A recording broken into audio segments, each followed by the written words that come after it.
Section 7.4b is we start with the next cases. So case 3 is distinct irreducible factors. Distinct irreducible factors.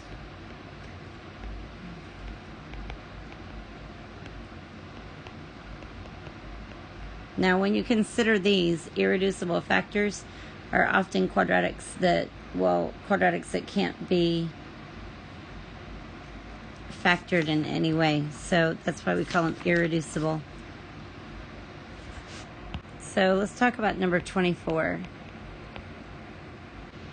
It says the integration and the numerator is x squared minus x plus 6. And the denominator is x to the third plus 3x dx. So let's factor. And the numerator says x squared minus x plus 6. And the denominator factors into x parentheses x squared plus 3 dx. Now, you kind of want to think about the top. Looks like it could factor, but the bottom's not going to cancel because they're both x squared. So we're going to use partial fraction decomposition yet again, but that's a good idea because this is case 3. So let's go ahead and build our partial fraction decomposition. So here I have x times x squared plus 3. So this equals, now my first denominator is x, and all I have here is x squared plus 3. That is a term. It can't be factored. It can't be changed. So that's what we have. Now this we've done. It's just an a. But when you have an irreducible quadratic, what we're going to do here is this is a binomial in the numerator. That's the difference. It's the big difference. The reason is we call this bx plus c. Now, you could have switched them and done your irreducible quadratic first. But the reason being, this could be a constant, in which case b will work out to be 0. It could be a binomial. It could just be an x term. But that x is a possibility when you move into this problem. Before we continue, I copied this. This should be a plus 6. So now let's multiply by the common denominator, x times x squared plus 3, x times x squared plus 3, x times x squared plus 3. So the x squared plus 3's cancel here. The x's cancel here, and everything cancels here. So x squared minus x plus 6 equals a times x squared plus 3 plus parentheses bx plus c. Notice it's a binomial. It needs parentheses times x. So let's distribute ax squared plus 3a. And here we have bx squared plus cx. And then we're going to factor out x squared. And we have this term and this term. A plus b. When we factor out x, the only thing we have here is a c. And the only constant is 3a. So we have x squared minus x plus 6. Be sure you're copying the problem right. Alright, so my coefficient for x squared is 1, and it's a plus b. So a plus b equals 1. The coefficient for x is c and negative 1, so c equals negative 1. And then our constants are 3a and 6. So 3a equals 6. Well, the c is done. That's nice. And a equals 2, and then a plus b equals 1, so 2 plus b equals 1, so b equals negative 1.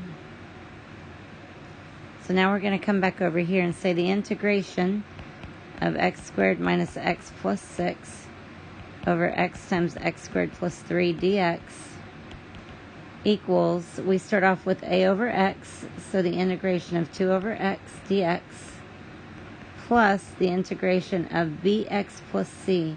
So I'm going to have negative x minus 1 over x squared plus 3 dx.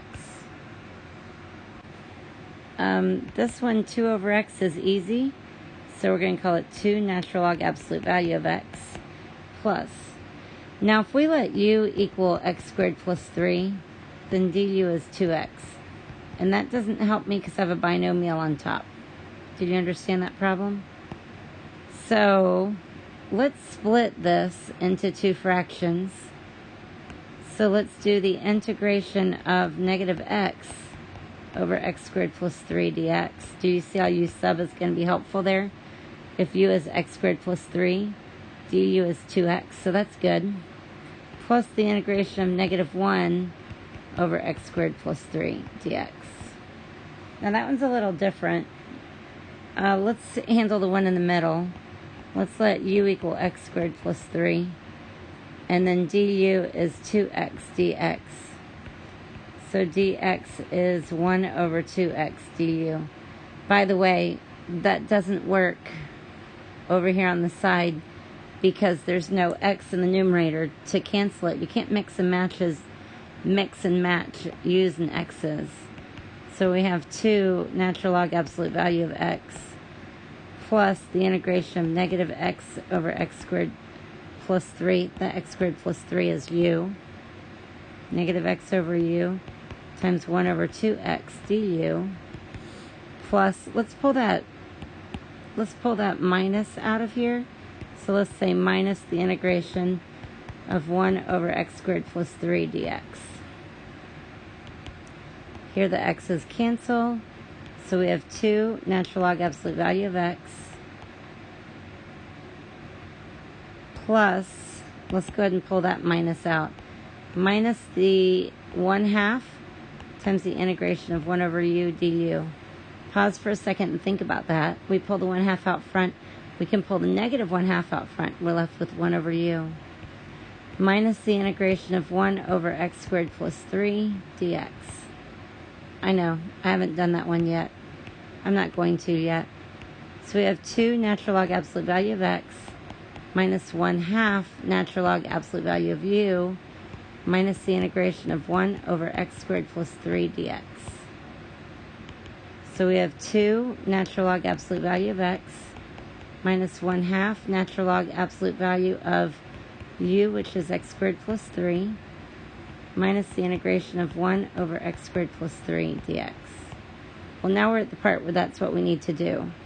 Do you remember this integration? We know that the integration of dx over x squared plus a squared equals 1 over a inverse tangent of x over a plus c.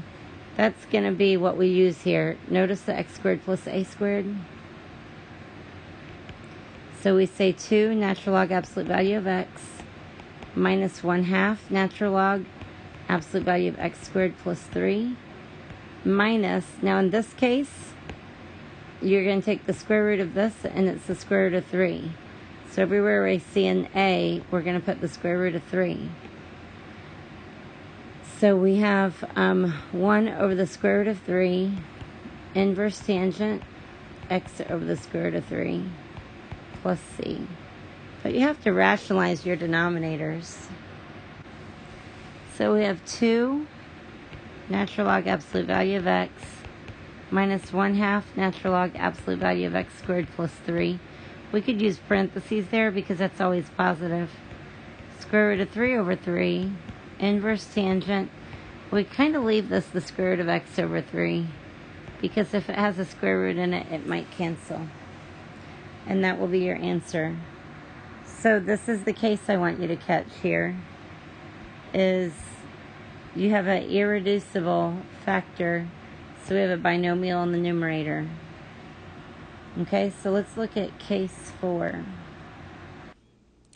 Case 4 is repeated irreducible quadratics. Repeated irreducible quadratics.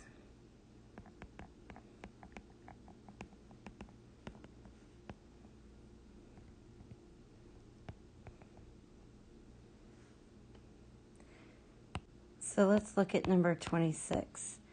And it says the integration of x squared plus x plus 1 over x squared plus 1 squared dx. Now this one's not too bad. When you do your partial fraction decomposition, you just have to remember the rule for a repeated root.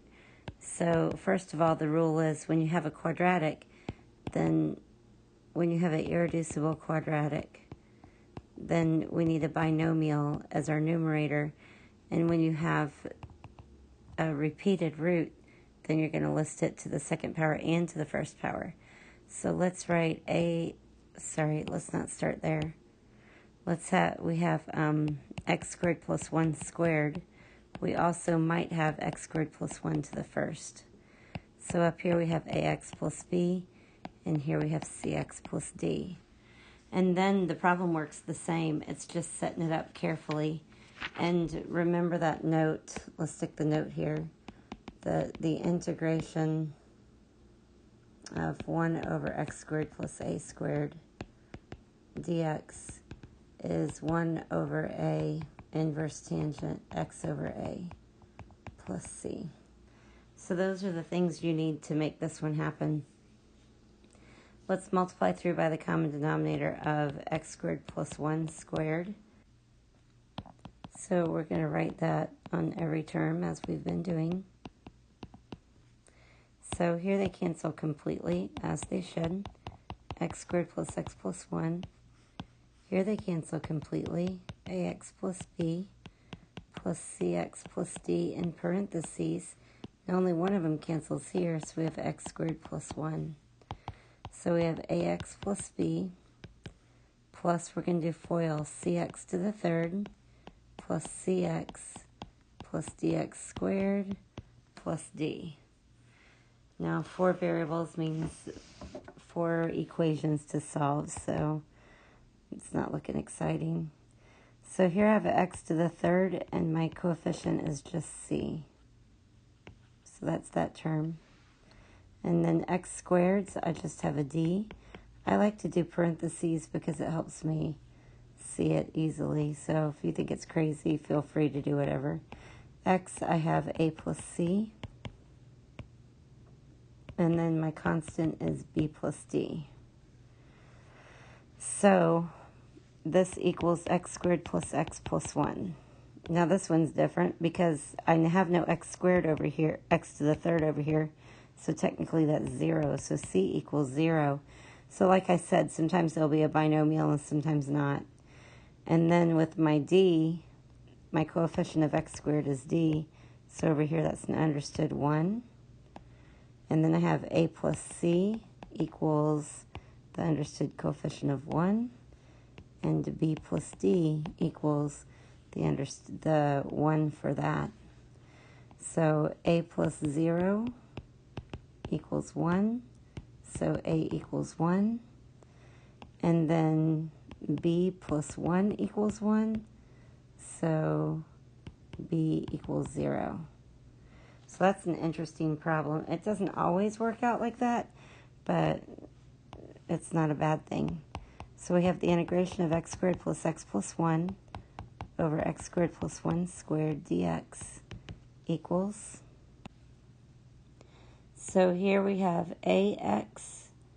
Remember, a is 1, b is 0, c is 1, and d is 0. So ax plus b, that's just 1x. So I have 1x, so that's just x over x squared plus 1 squared dx plus, and here we have cx plus d. C is 0, so we just have 1 over x squared plus 1. I forgot my integral sign, dx. Well, the last one's nice because it's just that rule. So let's talk about the middle one. We're going to let u equal x squared plus 1. Always start with u sub. That's the way to go. du is 2x dx. Oh, that's going to be a nice problem. So dx is 1 over 2x du. This means we have the integration of x over u squared times 1 over 2x du plus the integration of 1 over x squared plus 1 dx. So the x's cancel. I'm going to pull the 1/2 out. So we have the integration of u to the minus 2 du plus the integration of 1 over x squared plus 1 dx. When we integrate u to the minus 2, we get minus, here we have 1/2, and we have u to the minus 1, and it's negative. Plus, now when we look at this, we're going to have, we know that a is the square root of 1, which is 1. So we have plus 1 over a, which is 1, inverse tangent of x over a, which is 1, plus c. So we have negative 1 over 2u plus inverse tangent of x plus c. And if we go back, u is x squared plus 1. So we have negative 1 over 2 times x squared plus 1 plus inverse tangent of x plus c. So these are the cases that you need in order to do your integration using partial fraction decomposition. There is another instance. I like to call it case 5. Your book doesn't. Let's talk about case 5. So let's say you're given a problem and it says x to the third plus 5x squared plus 3x minus 4. And on the bottom, you have, let's say x squared plus 4 dx. So notice the power of the numerator is bigger than the power of the denominator, so we have an improper fraction. You can actually divide. That's the technique you want to use here. You want to divide x to the third plus 5x squared plus 3x minus 4. Let's run through it real quick. You might need to practice your polynomial division. So we start off with, what do I need to multiply this x squared to get x to the third? And that's x. So when I distribute, x times x squared is x to the third, and x times plus 4 is plus 4x. Now the most common mistake is when you subtract, don't just put a minus sign out here. You can, because that's the step for subtraction. But let's change it to adding the negative and change the signs all the way across. Now, if these two terms don't cancel, you've messed up. So let's bring down the 5x squared, and we have minus x minus 4. So what are we going to multiply the 5x squared by to match this leading term is 5. So when we distribute, we have 5x squared minus 20. I'm sorry, plus 20. 5 times 4 is 20. So we're going to subtract, but instead of subtract, let's add and change the signs across. So we have negative x minus 24. That's our remainder. Now, if you think back to algebra, we could say, let's write it down here, that x to the third plus 5x squared plus 3x minus 4 divided by x squared plus 4 equals x plus 5 plus negative x minus 24 over x squared plus 4. So do you see how that's a much more integratable form? So that's what we're going to do. We're going to rewrite the problem, and we're going to say the integration of x to the third plus 5x squared plus 3x minus 4 over x squared plus 4 dx. And this equals the integration of x plus 5 plus negative x minus 24 over x squared plus 4 dx. So let's split this into several integrals. First of all, I can integrate x plus 5 pretty easily, so let's do that. And then if I let u be x squared plus 4, my du is 2x. So let's split that fraction into two fractions. So we have negative x over x squared plus 4 dx. And hopefully you're seeing u sub is going to work there. Plus the integration of negative 24 over x squared plus 4 dx. So let's rewrite this one more time.